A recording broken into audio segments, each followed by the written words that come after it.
नमस्कार, स्वागत आहे तुमचं माझ्या मिनी ब्लॉगमध्ये. तर इथे मी माझ्या फ्रेंडच्या रूममध्ये आले होते. तर त्यांच्या 2 मुलं आहेत छोटे, तर त्यांच्यासोबत खेळायला आरुषला फार आवडतं, म्हणून त्याला तिथे त्यांच्यापाशी खेळायला सोडले. तर रूममध्ये आल्यानंतर इकडे मला तीळ शेंगदाण्याची चपाती बनवायची होती. तीळ शेंगदाणे थोडीशी साखर टाकून वाटण तयार करून घेतले. तसं तर आमच्याकडे इकडे कोंदीची चपाती म्हणतात, तुमच्याकडे काय म्हणतात कमेंटमध्ये नक्कीच सांगा. तर माझ्या इकडे गोड चपात्या रेडी होत्या आणि मला तशीच आज भेंडीची पण भाजी बनवायची होती. तर सिंपल अशी भेंडीची भाजी बनवली. तर पार्किंग एरियामध्ये आरुष खेळत होता, तर त्याला पायऱ्या उतरता चढता आता येऊ लागले, तर म्हणून ते पायऱ्यावरती चढणं उतरणं करत होता.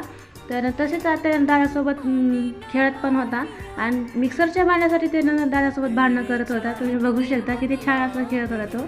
तर रूममध्ये आल्यानंतर आम्ही जेवण वगैरे करून घेतलं. थोडीशी घरातली कामे होती, जसं की भांडे वगैरे घासायची होती. ते भांडे वगैरे घासून झाल्यानंतर माझं पूर्ण काम झालं होतं सगळं रूममधलं. तर असा होता माझा आजचा व्हिडिओ आवडला तर व्हिडिओ लाईक करा.